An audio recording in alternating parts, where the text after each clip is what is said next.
ठाकुर जी, आप इतना करना,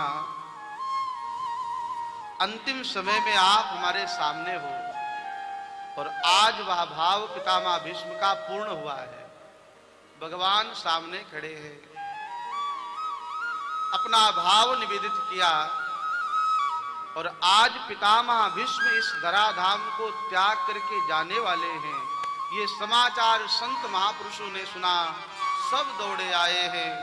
राजा महाराज पितामह भीष्म के सुधाम गमन के समय देवता आकाश से पुष्प बरसा रहे हैं। धन्य है पितामह, धन्य है आपका जीवन। और पितामह भीष्म के प्राण भगवान श्री कृष्ण के चरणों में समाहित हो गए। पितामह भीष्म इस धराधाम को त्याग करके भगवान के धाम को गए। बोले भक्तवत्सल भगवान की। भगवान श्याम सुंदर पितामह को निज धाम प्रदान करके हस्तिनापुर वापस आए और हस्तिनापुर के बाद भगवान द्वारिका चले गए। भगवान को भेजने के लिए अर्जुन साथ में गए थे। अर्जुन भगवान के साथ द्वारिका में ही है। इधर जो उत्तरा के गर्भ में बालक था, उस बालक का जन्म हुआ है। यह समाचार जब महाराज युधिष्ठिर को पता चला, बड़े प्रसन्न हुए।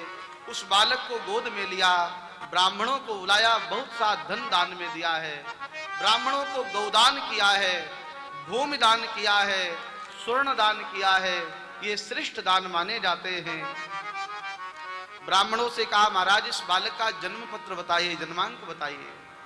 ये बालक अपने भविष्य में क्या करेगा? कहा, राजन ये जो तुम्हारा बालक है ये कुबेर के समान धनवान होगा, ये तुम्हारे वंश का कुल दीपक होगा, ये भगवान श्री राम के समान प्रजापालक होगा, महाराज हरिश्चंद्र के समान सत्यवादी होगा। लेकिन इससे एक गलती हो जाएगी और ये श्राप इसको लगेगा, उसके कारण इसकी जो मृत्यु होगी, तक्षका दात्मनो मृत्यु, उसकी मृत्यु तक्षक के डसने से होगी। ये सुना राजा महाराज युधिष्ठिर ने। कहा, ये क्या कह रहे हैं आप? तक्षक के डसने से मृत्यु होगी? मैंने सुना है अगर सर्प के डसने से मृत्यु होती है तो वह व्यक्ति मुक्त नहीं हो पाता। ऐसा क्या होगा? तो कहा, आपके वंश के बालक के द्वारा महात्मा समीक का अपमान होगा और उनका पुत्र इनको श्राप दे देगा। बहुत से उपाय किए हैं महाराज युधिष्ठिर ने। इधर भगवान श्री कृष्ण द्वारिका में गए तो द्वारिका में बहुत सम्मान हुआ है। भगवान की गृहस्थी का वर्णन है। और उसके बाद द्वारिका में यदुवंशियों से एक अपराध हुआ है। द्वारिका में आए हुए महात्मा, उनके पास भगवान कृष्ण के जो पौत्र हैं वो गए हैं और उन्होंने पूछा है, महाराज ये बताओ हमारे गर्भ से बेटा होगा या बेटी होगा? पेट पर कड़ाही बांध के गए थे। संतों ने ध्यान लगा के देखा, ये कौन है जो मेरा उपहास करने आए हैं? कहा, ये भगवान श्री कृष्ण के वंशज हैं। कहा, अगर ये भगवान श्री कृष्ण के वंशज हैं तो मैं श्राप देता हूं, ऐसा यदुवंश भी नष्ट हो जाए। तुम्हारे गर्भ से न बेटा होगा न बेटी होगी, तुम्हारे वंश से, इस गर्भ से एक मूसल होगा और वह मूसल तुम्हारे वंश का विनाश करने वाला होगा। मूसलम कुलनासनम श्रापित कर दिया है। और एक बार 56 करोड़ यदुवंशियों ने मदिरा का पान किया है, शराब पी है। और शराब पीने के बाद वो सभी यदुवंशी आपस में झगड़ा करते हुए प्रवासक क्षेत्र में समुद्र के तट पर सभी आपस में लड़कर के समाप्त हुए हैं। बलराम जी भी भगवान के धाम को गए हैं और भगवान श्री कृष्ण भी बहेलिये के द्वारा बाण लगने से भगवान विश्वधाम गए हैं। ये समाचार लेकर के अर्जुन हस्तिनापुर वापस आए हैं। उस समय कलियुग के कुछ लक्षण दिखाई पड़ते थे। महाराज युधिष्ठिर ने देखा कि लोग अपने घरों में ताला लगाने लगे हैं। पूछा, भैया ये कौन सा यंत्र है? कहा, ये ताला है। कहा, ये जहां लगता है लोग बिना अनुमति के वहां नहीं पहुंच पाते हैं। मतलब क्या चोरी होने लगी है? कहा हाँ। कहा चोरी तो एक कलयुग का लक्षण है। लोग मदिरा पान करने लगे हैं, इसका मतलब कलयुग आ गया है। लोग वैश्यालय में जाने लगे, इसका मतलब कलयुग आ गया है। लोग हत्या करने लगे हैं निरपराधों की, इसका मतलब कलयुग आने वाला है। महाराज युधिष्ठिर ने अपने पौत्र राजा परीक्षित को 12 वर्ष की अवस्था में राज तिलक कर दिया। 12 वर्ष की आयु में राज तिलक किया और महाराज पांचों पांडव द्रौपदी के साथ सुधाम की ओर निकल पड़े हैं। स्वर्गारोहण के लिए बद्रीनाथ धाम गए।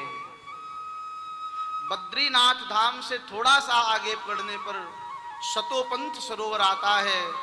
उस सरोवर की ऐसी विशेषता है, उसमें जो प्रवेश करता है वह सीधे भगवान के धाम को चला जाता है। उस शतोपंथ सरोवर की ओर निकले हैं। आज पांडवों ने सर्वस्व त्याग दिया है। जब पांडव जा रहे थे, रास्ते में एक सफेद वस्त्र धारण किए हुए एक दिव्य युवती का दर्शन हुआ है। उस देवी ने युधिष्ठिर से पूछा, महाराज युधिष्ठिर कहां जा रहे हो? महाराज युधिष्ठिर ने कहा, हम सर्वस्व त्याग करके स्वर्गारोहणी की ओर जा रहे हैं। वो तेजी से हंसने लगी। उस स्त्री को हंसता हुआ देख करके महाराज युधिष्ठिर ने कहा, देवी हंसने का कारण? कहा, राजा युधिष्ठिर तुम्हारा वह राज मुकुट कहां है? जिस राज मुकुट के लिए तुमने न जाने कितने निरपराध लोगों की हत्याएं हुई है महाभारत के युद्ध में, तुम्हारा वह राज्य कहां है? जिस राज्य के लिए तुमने न जाने कितना रक्त बहाया, तुम्हारे वो मित्र कहां हैं जो लड़ने मरने के लिए तैयार रहते थे? तुम्हारे रिश्ते नातेदार कहां हैं? महाराज युधिष्ठिर समझ गए। कहा, ये कोई सामान्य देवी नहीं है। पूछा, हे महारानी आप कौन हैं? उस देवी ने मुस्कुराते हुए उत्तर दिया, मेरा नाम पृथ्वी है, मैं पृथ्वी देवी हूं। राजा युधिष्ठिर न जाने कितने तुम्हारे जैसे आए और चले गए, ये मेरा है, ये मेरा है, ये मेरा कहते हुए, राजन यहाँ किसी का कुछ है नहीं। हम आए हैं, हमारे उपयोग के लिए वस्तुएं मिली हुई है, हम जाएंगे तो सब यहीं रह जाएगा।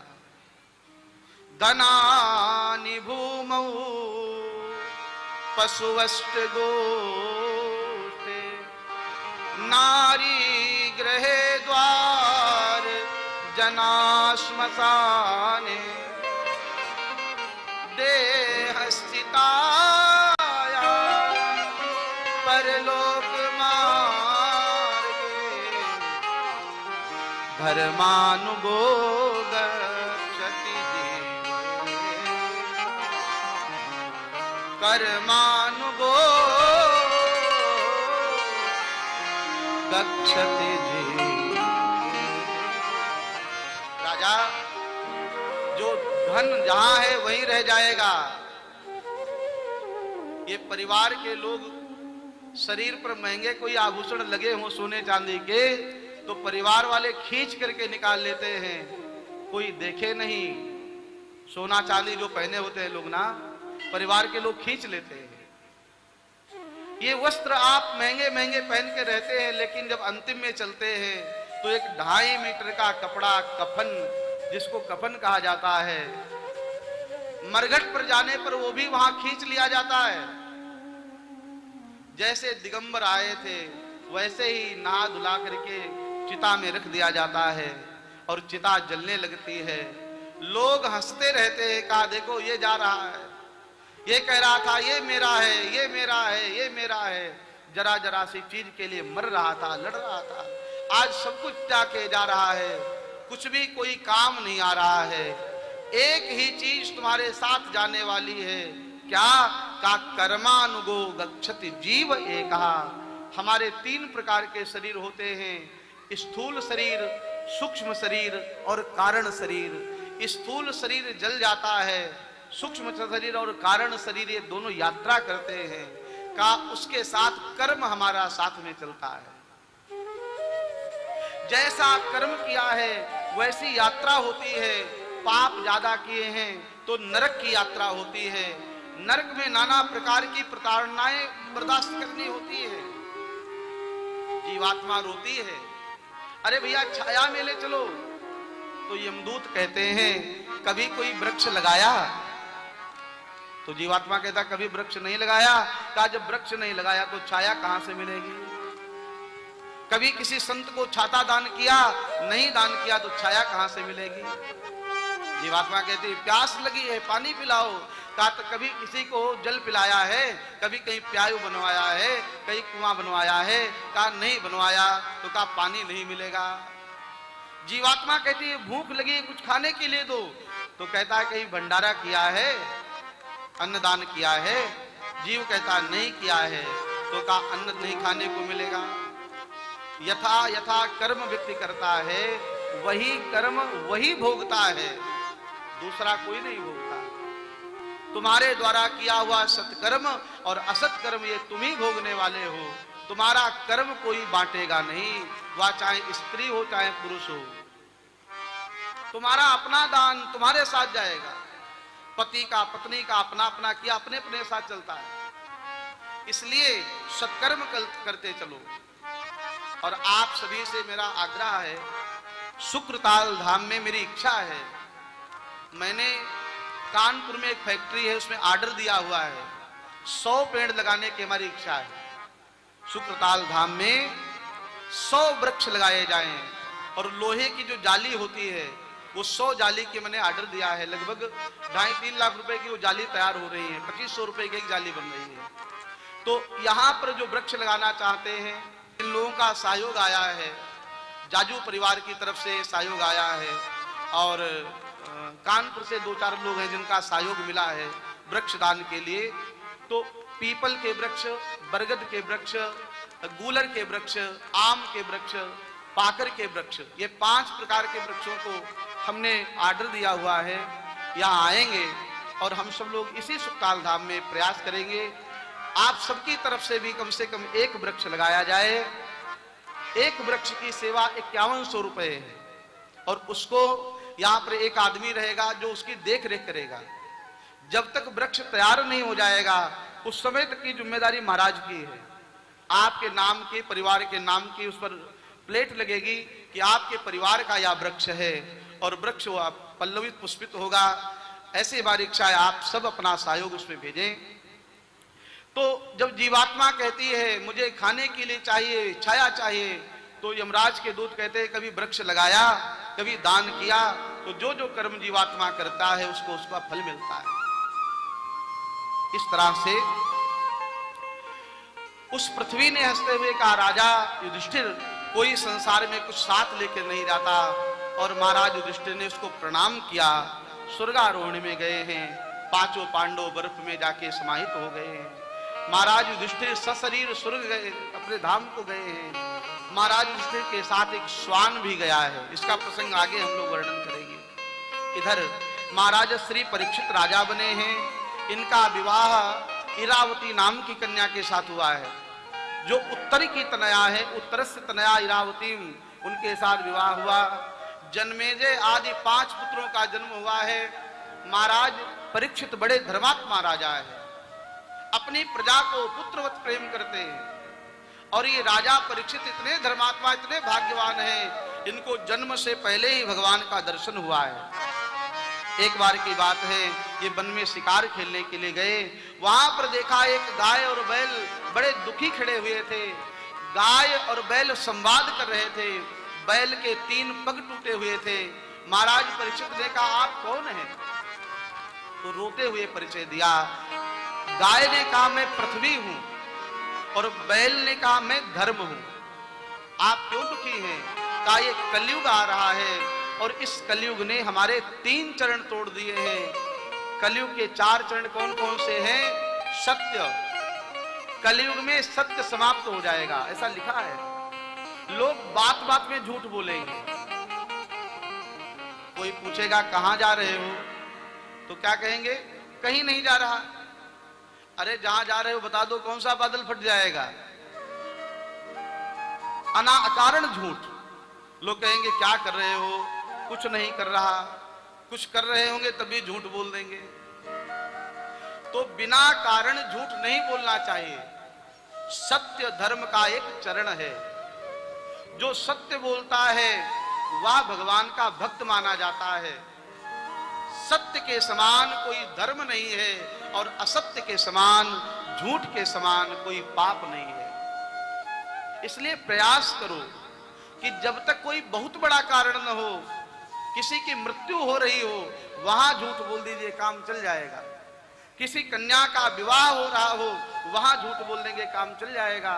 किसी गाय की हत्या हो रही हो, वहां झूठ बोल देंगे, चल जाएगा। लेकिन बिना कारण झूठ नहीं बोलना चाहिए। सत्य, दूसरा चरण दया, तीसरा चरण दान, पवित्रता, और चौथा चरण दान। तो कलयुग के 3 पग, धर्म के 3 पग कलयुग ने तोड़े हुए हैं। सत्य समाप्त हो गया, दया समाप्त हो गई और पवित्रता समाप्त हो गई। पवित्रता के नाम पर न भोजन पवित्र रह गया, न आहार विहार व्यवहार सब अपवित्र हो गया। हमारा आहार विहार व्यवहार पवित्र रहना चाहिए, क्योंकि पवित्रता धर्म का एक अंग है। और धर्म का चौथा चरण है दान। कलयुग में एकमात्र धर्म का ये चरण बचा हुआ है। येन केन विधि दीने दान करहि कल्याण, क्योंकि यही श्रेष्ठ साधन बचा हुआ है। महाराज परीक्षित ने कलयुग को डांटते हुए कहा, मेरे राज्य से बाहर भाग जाओ। कलयुग ने कहा, महाराज जहां जाते वहां आपका ही राज्य है, कहां जाए। कहा ठीक है, तुम अपने रहने के लिए 4 स्थान ले लो। कौन कौन से? कहा जहां मदिरा पी जाती है वहां रहना, जहां जुआ खेला जाता है वहां रहना, जहां वैश्याओं का अड्डा है वहां रहना, जहां हत्याएं होती है वहां रहना। द्यूतम पानम स्त्रियासूना यत्रा धर्म चतुर्भुजा, जहां धर्म अधर्म रहता है वहीं पर ये 4 चीजें रहती हैं। जहां मदिरा का पान होता है वहां कलयुग रहता है, जहां जुआ खेला जाता है वहां कलयुग रहता है, जहां वैश्याओं के कोठे वहां कलयुग रहता है, और जहां हत्या होती है वहां कलयुग रहता है। कलयुग ने कहा, महाराज ये भी कोई रास्ते रहने के स्थान है, कम से कम एक स्थान तो बढ़िया दीजिए। महाराज परीक्षित ने कहा, कौन सा स्थान चाहिए? तो कलयुग ने कहा, आप हमको स्वर्ण में निवास दीजिए। तो राजा परीक्षित ने कलयुग को स्वर्ण में निवास दिया। कौन से सोने में कलयुग रहता है? सोना भी 2 प्रकार का होता है। स्वर्ण जो है, क्योंकि भगवान को भी हिरण्यगर्भ कहा जाता है। हमारे यहाँ वेद मंत्र बोला जाता है, ओम हिरण्यगर्भा श्यामावर्तताग्रे भूतस्य जाता पतिरेकासीद सदाधार पृथ्वीं द्यामुते माम कस्मै देवाय हविका विधेम। जहां परिश्रम के द्वारा कमाया गया सोना है उसमें भगवान रहते हैं। जो न्याय उपार्जित वित्त है, न्याय के द्वारा कमाया गया धन है, उसमें भगवान का निवास है, वह स्वर्ण हिरण्यगर्भ है। और कहा जहां ये 4 स्थानों की कमाई से लाया गया सोना, जुए की कमाई से लाया हुआ धन, उसमें कलयुग रहता है। शराब की दुकान से कमाया हुआ धन, उसमें कलयुग रहता है। हत्या करके लाया हुआ धन, उसमें कलयुग रहता है। दुराचरण करके लाया हुआ धन, उसमें कलयुग रहता है।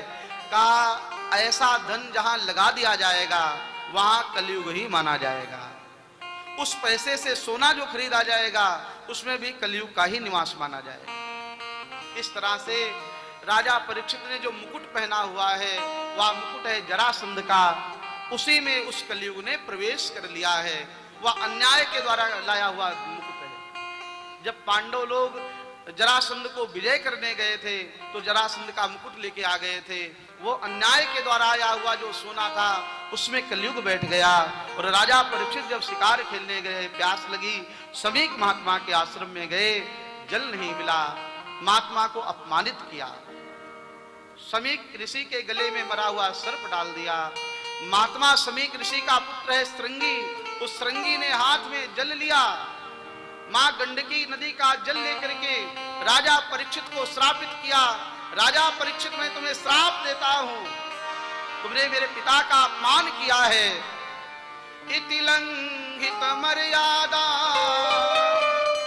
तक्षका सप्तमे हनि दंशति स्म कुलांगारम चोदितो में ततद्रुहम्। श्रृंगी ने हाथ में जल लेकर के कहा, राजन, महात्मा का अपमान करने वाला कभी सुखी नहीं रह सकता है। मैं तुम्हें श्राप देता हूं, तक्षका सप्तमे हनि, आज के ठीक 7 दिन के बाद तक्षक नाम का सर्प आपको डसेगा और आपकी मृत्यु होगी। ऐसा जल लेकर के हाथ में छोड़ दिया और आकर के अपने पिता के पास में बैठ गया। समीक महात्मा के नेत्र को ले क्या हुआ, कहा, पिताजी, राजा परीक्षित ने आपका अपमान किया है और मैंने परीक्षित को ऐसा दंड दिया है, वो भी याद रखेगा। क्या किया तुमने? कहा, मैंने उनको 7 दिन में मरने का श्राप दे दिया है। सुनकर के महात्मा समीक स्तब्ध रह गए। ये क्या किया? बेटा, परीक्षित जैसा राजा बार बार नहीं आता। तुम नहीं जानते हो, ये परीक्षित से जो अपराध हुआ है, या अपराध उनका अपराध नहीं है, जरूर कोई न कोई इसमें कारण होगा। परीक्षित ने कभी संतों का अपराध अपमान किया ही नहीं है। अरे परीक्षित तो वो महाभाग्यवान राजा है जिनको जन्म से पहले ही भगवान द्वारिकाधीश ने दर्शन दिया है। चलो, श्राप दिया है लेकिन सूचना भी दो। राजा परीक्षित की सूचना मिली है कि मुझे 7 दिन में मरना है। देखो कैसा वैराग्य होना चाहिए। राजा परीक्षित ने घर त्याग करने में समय नहीं लगाया। ये नहीं रिश्तेदारों को बुलाए, नातेदारों को बुलाए, तब अनुमति लेकर के हम जाए। उसी समय तत्क्षण का 3 घड़ी का भी समय नहीं लगा है। अपने पुत्र जन्मेजय को बुलाया, उनके मस्तक पर अपना मुकुट रखा है और पूरे राज्य का उत्तराधिकार महाराज जन्मेजय को दिया है और वहां से निकल पड़े हस्तिनापुर से किधर का शुक्रताल धाम की ओर। गंगा मां का पावन किनारा, और यहाँ पर आकर के बटवृक्ष की छाया में बैठ गए हैं और भगवान द्वारिकाधीश से प्रार्थना कर रहे हैं, हे द्वारिकाधीश, मेरा जन्म आपने सफल किया है, मेरी मृत्यु को भी आप सफल बना देना। बहुत से बड़े बड़े महात्मा वहां एकत्रित हुए हैं। भृगुर्वसिष्ठश्च वनश्च गौतमो मेधातिथिर्देवल देवरातो रामस्तथा गाधिसुतश्च मृकण्डपुत्रा।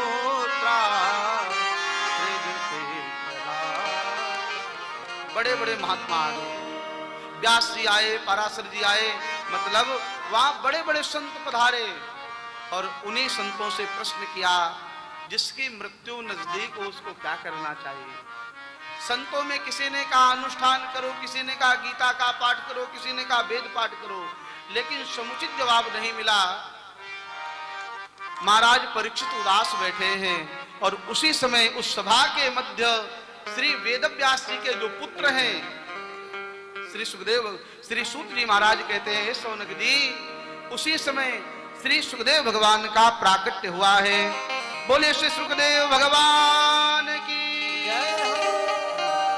तत्रा भवत भगवान व्यास पुत्रो यद्रक्षया रामटमानो नपेक्षा अद्रस्य लिंगो निजलाभ पुष्पो व्रतश्च बाले अवधूत वेशा। अवधूत वेश में श्री सुखदेव भगवान प्रकट हुए। पूरी सभा खड़ी हो गई है, जय जयकार हुआ है। श्री सुखदेव भगवान को आसन पर बैठाया है, प्रणाम किया है और आरती की है, अपना प्रश्न निवेदित किया है। और श्री सुखदेव भगवान प्रश्न का उत्तर देंगे कल दिन में ठीक 3 बजे से। श्री सुखदेव भगवान राजा परीक्षित के प्रश्न को सुन के प्रसन्न हो जाते हैं। 2 बार भगवान का पावन नाम, उसके बाद आरती, फिर कथा का विश्राम। बोले वृंदावन बिहारी लाल की जय। मोहे आन मिलो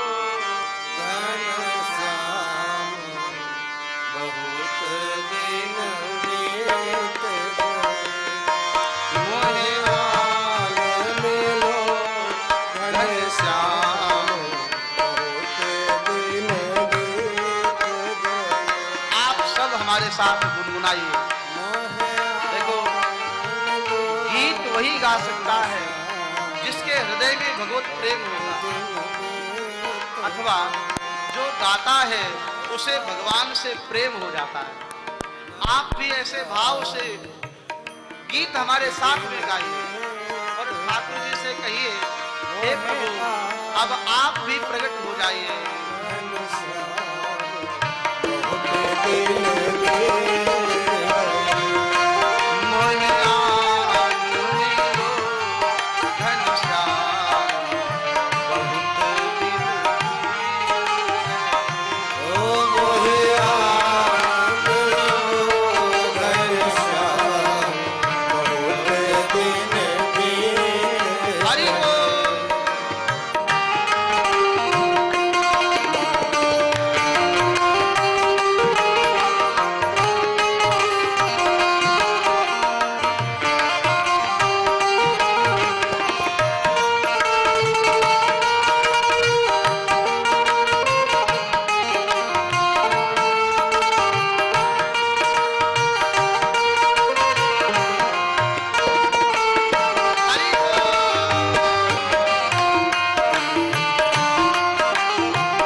जब तक आप लोग गाएंगे नहीं, हम आगे नहीं बढ़ेंगे।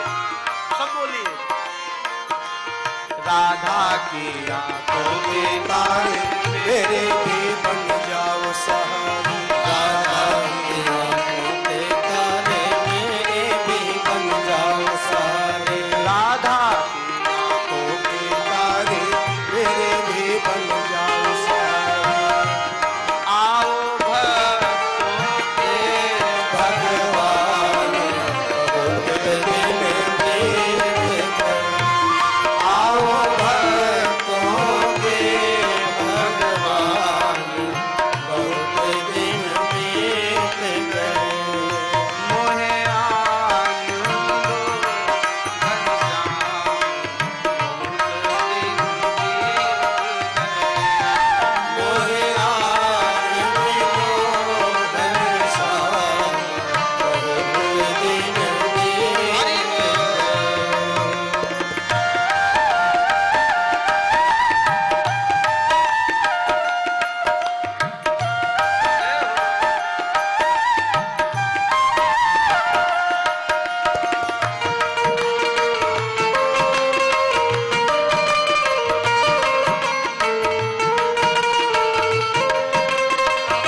Krishna Krishna